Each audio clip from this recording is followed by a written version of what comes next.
बिस्मिल्लाहिर्रहमानिर्रहीम। अस्सलाम वालेकुम नाज़रीन, आप यूट्यूब चैनल देख रहे हैं। मैं इमरान खान हूँ। सबसे पहले तो आयतुल्लाह ख़ामनई का नमाज जनाजा अभी तक अदा नहीं किया गया, उनकी तदफीन का अमल नहीं हुआ। और उसके पीछे वजह यह है कि ईरानी इंटेलिजेंस के पास इस बात की इतला है कि उनके नमाज जनाजा को निशाना बनाया जा सकता है, क्योंकि यहाँ पे कोई उसूल तो रहे नहीं जंग के। फ्यूनरल को भी निशाना बनाया जा सकता है, किसी किस्म के कोई ज़ाब्ते, कोई कवानीन तो अब है नहीं। जिसके पास ताकत है वो ताकत से जवाब दे रहा है, और दुश्मन जहाँ नज़र आए उसको वहीं पे मार दो। किसी किस्म का कोई उसूल नहीं है, कोई अस्पताल, कोई स्कूल, कोई एम्बुलेंस, कुछ भी महफूज नहीं है। इस वक्त खौफनाक बमबारी हो रही है ईरान में। तो ऐसे में उन्हें ये इंटेलिजेंस मिली कि अगर आयतुल्लाह ख़ामनई का नमाज जनाजा पढ़ाया गया तो वहाँ पे फैमिली के लोग भी होंगे, वहाँ पे दूसरे अहम लोग भी आएंगे, तो इस मौका पर निशाना बनाया जा सकता है। लिहाजा ये तकरीबात मनसूख कर दी गई हैं। अब ये क्या करेंगे, किस तरीके से करेंगे ईरानियन, इसके बारे में कोई इन्फॉर्मेशन फ़िलहाल नहीं है, लेकिन ईरान के लिए और बहुत बड़े बड़े चैलेंजेस खड़े हो गए हैं। नंबर एक तो ये है कि चेन ऑफ कमांड को ईरान को अब बरकरार रखना पड़ेगा, क्योंकि अमेरिका बड़े खौफनाक अटैक कर रहा है। इसकी एक गवाही जो है वो बीबीसी की एक रिपोर्ट भी है। अमेरिका ईरान में हर उस चीज़ को निशाना बना रहा है जो उसे नुकसान पहुंचा सकती हो। अमेरिका की हालिया कार्रवाई के इब्तदाई 24 घंटों में, ये पहले 24 घंटों में ईरान के ऊपर जितने अमेरिका ने बम मारे हैं ना, या जितने हमले किए हैं, इराक के ऊपर जब अमेरिका ने हमला किया था 2004 में, जब सद्दाम वाला एपिसोड हुआ था, तो उस वक्त भी इतने हमले नहीं किए गए थे। ये उससे दुगने हैं। ये नंबर्स के मुताबिक बीबीसी बता रहा है कि जितना अटैक अब किया अमेरिका ने और इसराइल ने, तब अमेरिका ने नेटो के साथ मिलकर इराक के ऊपर भी इतने हमले नहीं किए थे। ईरान जो है वो इराक से काफ़ी बड़ा मुल्क है। तो पहला जो बड़ा चैलेंज ईरान के लिए है वो ये है कि चेन ऑफ कमांड को किसी तरह बरकरार रखना, कि मुल्क जो है वो एक कंट्रोल में लाए, एक सेंट्रलाइज सिस्टम हो जो पूरे मुल्क को कंट्रोल करे। अभी तक उन्होंने हैरत अंगेज तौर पर यह काम करके दिखाया। मिसाल के तौर पे ख़ामनई ने शहादत से पहले बहुत सारे लोगों को यह बता दिया था कि 2-2, 3-3 लोग, 4-4 लोग अपने नीचे मुकर्रर करो कि अगर मैं मारा जाऊंगा तो वो काम करेगा, वो मारा जाएगा तो वो काम करेगा, और वो मारा जाएगा तो वो काम करेगा। तो इस तरह से उन्होंने एक चेन ऑफ कमांड बनाई थी। वो सिस्टम अभी काम कर रहा है, लेकिन ये कब तक काम करेगा, ये ईरान का एक बहुत बड़ा चैलेंज है कि उनका सिस्टम कोलैप्स ना करे, उनकी फौज बिखर ना जाए, उनके लोग जो है वो एक कमांड के नीचे आए और कम से कम एक हिकमत अमली के साथ मिलकर, कोऑर्डिनेशन के साथ ये टाइम गुजारें। ये बड़ा मुश्किल है, बहुत मुश्किल है। ये जो लोग समझते हैं इसको, उनको आइडिया है कि ये ईरान के लिए बहुत बड़ा चैलेंज होगा। दूसरा, जो अंदरूनी गद्दार हैं उनसे उनको निपटना पड़ेगा फौरी तौर पे। बार बार इंफॉर्मेशन लीक होती है, बार बार इसराइल को पता चलता है। अब इसराइल जो है वो कुछ खबरें चला रही है, हमने कैमरे हैक कर लिए, ये कर लिया, वो कर लिया। नहीं, ह्यूमन इंटेलिजेंस सबसे इंपॉर्टेंट जो होती है वो ह्यूमन इंटेलिजेंस होती है। टेक्नोलॉजी भी है, लेकिन ह्यूमन इंटेलिजेंस बहुत इंपॉर्टेंट है, और उसके बगैर मुमकिन नहीं होता। तो जो अंदर गद्दार हैं उनसे भी इनको निपटना पड़ेगा। फिर जो कुर्दों के इलाके हैं, ईरान का जो मगरबी एरिया है, वहाँ पे ईरान को ज़्यादा तवज्जो देनी पड़ेगी, क्योंकि अमेरिका ने वहाँ पे सूरत को भांप लिया है। CNN की एक रिपोर्ट के मुताबिक उसमें दावा किया गया है कि अमेरिका मगरबी साइड से ईरान में दाखिल होने की कोशिश कर सकता है, और इसके लिए वो कुर्दों को सपोर्ट करेगा। वहाँ बड़ी खौफनाक बमबारी भी की है अमेरिका ने और इसराइल ने, और जो ईरानी फ़ौज है उनकी पोस्टों को, उनके ठिकानों को वहाँ पे निशाना बनाया, और उन्हें काफ़ी नुकसान पहुँचाया ईरान का इस जगह पे। और वो कोशिश कर रहे हैं कि यहाँ से कुर्द खड़े हो जाएं, उनको हथियार दिए जाएं, जदीद हथियार कुर्दों को फराहम किए जाएं, और उसके बाद यहाँ से एक शोरिश पैदा की जाए और इधर से घुसने की कोशिश करें। लेकिन ये तुर्की वाली साइड है, याद रखिएगा। यहाँ तुर्की अमेरिका के साथ अगर कोऑपरेट करेगा, यही तो ईरान के जर्नल ने ये कल खबरदार किया था तुर्की को कि आपने दुश्मन का साथ नहीं देना, वरना आज हमारी बारी है तो कल आपकी बारी आ जाएगी। तो ये बारी बारी सबको मारेंगे। अब ये वहाँ से लेकिन दो ही एरियाज हैं जहाँ से दाखिल हुआ जा सकता है, एक पाकिस्तान साइड है और एक तुर्की साइड है। तो अभी देखते हैं इसके ऊपर क्या होता है, हम बाद में बात करेंगे। बहरहाल ये कुर्दों वाला जो एरिया है, यहाँ पे काफ़ी एहतियात करनी पड़ेगी ईरान को। अरब ममालिक को किसी ना किसी तरह ईरान को अंगेज करके रखना पड़ेगा।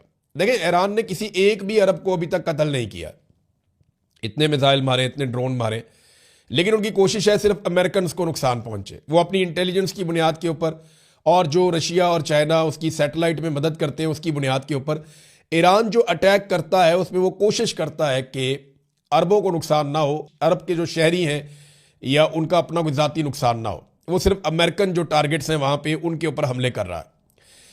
अरबों को अंगेज करके रखना पड़ेगा। लेकिन अभी कोई ऐसी खबर नहीं आई कि ईरानी सफीर को तलब कर लिया गया, वहां पे बुला के कोई, वो वार्निंग तो जारी कर रहे हैं बार बार अरब ममालिक, हमलों को रोकने के लिए इंटरसेप्टर्स भी इस्तेमाल कर रहे हैं, लेकिन जवाबी हमला ईरान के ऊपर नहीं किया। तो ईरान को ये किसी ना किसी तरह मैनेज करना होगा कि जो खलीजी ममालिक हैं उनके साथ ज़्यादा बिगाड़ पैदा ना हो। फिर जो मिसाइल और ड्रोन साइट्स हैं ईरान की, जो खुफिया हैं, जिनके बारे में अमेरिका को पता नहीं है, उन्हें चलाने का निज़ाम और अमरीकी और इसराइली हमलों से उनको मुकम्मल तौर पे महफूज रखना होगा कि ये ड्रोन कहाँ पहुँचाने हैं, कहाँ से चलाने हैं, ये मिसाइल कहाँ पहुँचाने हैं, कहाँ से चलाने हैं, सबको खुफिया उन्हें रखना पड़ेगा लंबे अरसे तक, जब तक ये लड़ाई चल रही है। और जो प्रोडक्शन है उनकी ड्रोन्स की और मिसाइलों की, वो ईरान को बरकरार रखनी पड़ेगी। बहुत बड़ा चैलेंज है ईरान के लिए। फिर खुराक और हथियारों के जो ज़खायर हैं उनको भी मुस्तहकम रखना पड़ेगा। ये हैं वो बड़े चैलेंजेस जिनका ईरान को सामना है। लंबे अरसे तक ये सारा कुछ करना बहुत मुश्किल है, नामुमकिन जैसी चीज़ों में से है, लेकिन ईरान ने अभी तक करके दिखाया है। अमेरिका ने, मैंने आपको बताया कि बहुत बदतरीन बमबारी की है ईरान के ऊपर, और वो लगातार कर रहे हैं, जगह जगह अपने टारगेट अचीव कर रहे हैं। ऐसा नहीं है कि ईरान को नुकसान नहीं हो रहा। ईरान के बहुत सारे शहरों में, लगभग ईरान के 24-25 सूबे हैं जो मुतासर हो चुके हैं, और बहुत दूर तक अमेरिकन जाके अटैक कर रहे हैं, इसराइली जाके अटैक कर रहे हैं। क्योंकि देखो, जो एयर डिफेंस है वो ईरान के पास नहीं है, और वो कंप्रोमाइज हो चुकी है। वहां पे अमेरिकन और इसराइली तैयारे आते हैं और हमले करते हैं। लेकिन अभी कुछ इंसिडेंट हुए, मैं आपको बताता हूं ईरान ने क्या किया गुज़िश्ता 24-48 घंटों में। ईरानी दावा है कि उन्होंने 20 ड्रोन्स और 3 मिसाइलों को इस्तेमाल किया और बहरीन में अमरीकी अड्डे की मरकजी कमांड की इमारत को और जनरल स्टाफ हेडक्वार्टर को तबाह कर दिया और उसे मुकम्मल तौर पर नाकारा कर दिया। और इसके बाद जनाब वो बता रहे हैं कि 73 मिसाइलों की मदद से और 91 ड्रोन्स की मदद से बहरीन में लगे हुए अमरीकी एयर डिफेंस सिस्टम को ईरान ने तबाह कर दिया। अब ये बहुत बड़े बड़े दावे हैं, ये अमेरिका के बहुत बड़े नुकसान हैं। कुछ इतलात ये भी आ रही हैं कि यूएई में दुनिया का सबसे महंगा एयर डिफेंस सिस्टम है जो अमेरिका का लगा हुआ है, उसे भी हमला करने के बाद नकारा बनाया गया है। इसके हवाले से कुछ सैटेलाइट तस्वीर भी सोशल मीडिया पर शेयर की जा रही है। फिर एक अमरीकी F-35 तैयारा गिरकर तबाह हुआ ईरान में। ये F-35 को दुनिया का जदीद तरीन तैयारा इस वक्त कहा जाता है। दुनिया में इसकी बड़ी डिमांड है, लेकिन ये बहुत महंगा तैयारा है। इसराइली फौज भी इसे इस्तेमाल करती है, अमेरिकन फौज भी इसे इस्तेमाल करती है। ये ईरान के शुमाल में लुआसान में ये गिराया गया है, यहाँ पे पहाड़ियाँ हैं, उनके अंदर ये तैयारा गिरा है और इसको ईरानी एयर डिफेंस सिस्टम ने निशाना बनाया है मुबैना तौर पर। वो चाइना से इन्होंने HQ-9 लिया हुआ है एयर डिफेंस सिस्टम, तो दावा ये किया जा रहा है कि शायद उसके ज़रिए से गिराया गया है। और पायलट जो है उसको अब पहाड़ों में तलाश किया जा रहा है कि इसके जो पायलट है F-35 का वो किधर है जी, उसको ढूंढो। अब देखते हैं कि ये पायलट ईरान के हत्थे लगता है, नहीं लगता, क्या होता है। अमेरिका के 7 रेडार सिस्टम मुकम्मल तौर पर तबाह हुए हैं।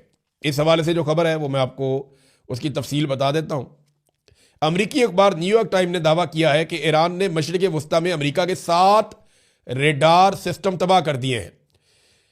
इसी अखबार के मुताबिक, न्यूयॉर्क टाइम के मुताबिक, सैटेलाइट तस्वीर से अमरीकी तनसीबात की तबाही की तस्दीक हो गई है। ईरान ने अमरीकी फौज का कम्युनिकेशन सिस्टम तबाह करने की कोशिश की है। कतर, बहरीन, कुवैत, सऊदी अरब और मुत्तहिदा अरब अमारात में अमरीकी तनसीबात को निशाना बनाया गया है। अखबार के मुताबिक सेंटकॉम के तर्जुमान ने इस सवाल से बात करने से इनकार किया है, गुरेज किया है। तहम बहरीन में अमेरिका का सबसे बड़ा रेडार सिस्टम तबाह हो गया है, यहां पे भी तस्दीक हो रही है। बहरीन में अमेरिकी रेडार सिस्टम नेवल ऑपरेशन की निगरानी करता था। ये बहुत बड़ी तबाही है जो हो रही है अमेरिका की। इसमें ना CNN बहुत खौफनाक रिपोर्टिंग कर रहा है। देखिए, CNN वैसे भी ट्रंप के खिलाफ है, फॉक्स न्यूज़ ट्रंप के हक में है, तो ट्रंप आमतौर पर CNN को निशाना भी बनाते रहते हैं। तो CNN अब बदला ले रहा है, वो बता रहा है हर चीज़ खुल के। तो CNN ने जो रिपोर्टिंग की है वो डोनाल्ड ट्रंप के लिए मसाइल पैदा कर रही है अमेरिका में। वो सैटेलाइट तस्वीरें दिखा रहे हैं, वो बार बार दिखा रहे हैं, जनाब ये देखें जगह पहले ठीक होती थी, ये देखें अब तबाह हो गई है। तो CNN सबूतों के साथ डोनाल्ड ट्रंप की मंजी अमेरिका में ठोक रहा है। अब 9 अड्डों पर हमले किए गए हैं CNN के मुताबिक, और उन्हें तबाह किया गया है। ये अमेरिका के मुख्तलिफ ममालिक में अड्डे हैं और इस पर उन्होंने एक रिपोर्ट भी जारी की है। फिर उन्होंने बताया कि बहरीन में सैटेलाइट कम्युनिकेशन टर्मिनल हिट हो गया है। इसकी उन्होंने वीडियोज भी दिखाई कि जनाब ये अमेरिकी हेलीकॉप्टर भी तबाह हो गए वहाँ पे एक जगह पे, इसी एक अड्डे के अंदर, और कम से कम 5 सैटेलाइट कम्युनिकेशन टर्मिनल अमेरिका के तबाह हो गए हैं। इसमें ना मैं आपको एक ऑडियो सुनाता हूँ CNN की, ये जो डॉक्यूमेंट्री उन्होंने बनाई है ये बड़ी इंटरेस्टिंग है। आप ये सुनेंगे, ये चंद सेकंड में आपको पता चलेगा कि एक्चुअली उनके साथ हुआ क्या है। ये सुनिए नाज़रीन। At least 9 U.S. military positions have been hit in less than 48 hours. These are relatively close targets. They're much nearer to Iran than its usual target, Israel. वो कह रहे हैं जी 9 साइट्स को निशाना बना दिया है और 48 घंटों के अंदर ईरान ने, और इसराइल के ऊपर ईरान अलग से अटैक्स कर रहा है। अब अमेरिका के अंदर क्या हो रहा है, अमेरिका के अंदर ब्रीफिंग दी गई है अमेरिका के कांग्रेसमैन को, सेनेटर्स को, वो सर पकड़ के बैठ गए हैं कि ब्रीफिंग के अंदर उनको कुछ समझ ही नहीं आई। ब्रीफिंग से निकलने वाले लोगों ने क्या कहा, ज़रा ये सुनिए। सबसे पहले ये वुमेन कांग्रेसमैन है मिलानी, ये कहती हैं जी कि मैं अभी एक जंग से मुतालिक ब्रीफिंग से निकली हूँ। ट्रंप इंतज़ामिया से मेरा सवाल था क्या उन्होंने कभी अमरीकी आइन को पढ़ा है। ट्रंप हुकूमत ये तक वादे नहीं कर सकी कि वो ईरान के साथ जंग में क्यों है, जंग के बाद का मंसूबा क्या है या इसकी कानूनी बुनियाद क्या है। उन्हें बिल्कुल कोई अंदाज़ा नहीं कि क्या हो रहा है। ये तो जनाब एक सेनेटर ने कहा। एक और खातून सेनेटर हैं एलिजाबेथ वारन, उन्होंने कहा कि मैं अभी अभी ईरान के हवाले से एक अहम मीटिंग से आ रही हूं। अमरीकी बाशिंदे ठीक परेशान हो रहे हैं। ट्रंप को कुछ समझ नहीं आ रही कि उसने इस गैर कानूनी जंग में बिला वजह अमरीका को क्यों धकेल दिया है और अब इस अजाब को ख़त्म कैसे करेगा। ये जनाब एक और सेनेटर का स्टेटमेंट है। सेनेटर क्रिस मर्फी, उनका भी स्टेटमेंट है। उन्होंने कहा मुझे जो ब्रीफिंग दी गई है इसमें बताया गया कि ईरान के ड्रोन का हमारे पास कोई हल नहीं है। इसका मतलब यह है कि इस जंग में मजीद अमेरिकन अपनी जानें देंगे। हम इस गैर आईनी और गैर कानूनी जंग पर सेनेट में बहस करके हमें वोटिंग करवानी चाहिए। ये तो डोनाल्ड ट्रंप के लिए बड़ा मसला बन जाएगा अगर वहां पे वोटिंग हो जाती है तो। चक स्कमर, ये एक और जनाब अकलियती रहनुमा है सेनेट के अंदर, एक और सेनेटर हैं। अब ये कहते हैं मैं इंटेलिजेंस ब्रीफिंग से पहले की निस्बत अब ज्यादा तशवीश के साथ बाहर निकला हूं। मैं मुतमईन नहीं हुआ। अगर जंग के हक में मुकदमा मजबूत होता तो इसकी वजह एक जैसी और वादे होती, लेकिन यहां तो हर घंटे जंग का जवाब ही बदल रहा है। कभी रजीम चेंज, कभी जौहरी हथियार, कभी मिसाइल, कभी दिफा, कभी पेशगी हमला। आखिर असल वजह क्या है? जब जवाब बार बार तब्दील हो तो इसका मतलब है कि कोई वाज़ेह हिकमत अमली मौजूद नहीं है। यहां कोई हिकमत अमली नजर नहीं आ रही है। जनाब ये सूरत हाल है अमेरिका के अंदर और लगातार तनकीद हो रही है। तो नाजरीन ये सूरत हाल है अमेरिका के अंदर। अमेरिकन अपने सेनेटर्स को और कांग्रेसमैन को मुतमईन नहीं कर पा रहे। अमेरिकन हुकूमत के पास कोई जवाब नहीं है, कोई आईनी और कानूनी जवाब नहीं है। लेकिन डोनाल्ड ट्रंप के साथ हुआ क्या? मादुरो को उठाने के बाद डोनाल्ड ट्रंप का कॉन्फिडेंस बहुत बढ़ गया कि हम किसी मुल्क में जाएंगे वहां की क़यादत को भी उठा लेंगे। डोनाल्ड ट्रंप का एतमाद बढ़ता जा रहा था। शहबाज शरीफ जैसे लोग उनकी पॉलिश कर रहे थे और उसकी वजह से डोनाल्ड ट्रंप को लगा कि वो जो कर सकते हैं वो कोई नहीं कर सकता और वो बहुत ताकतवर हैं।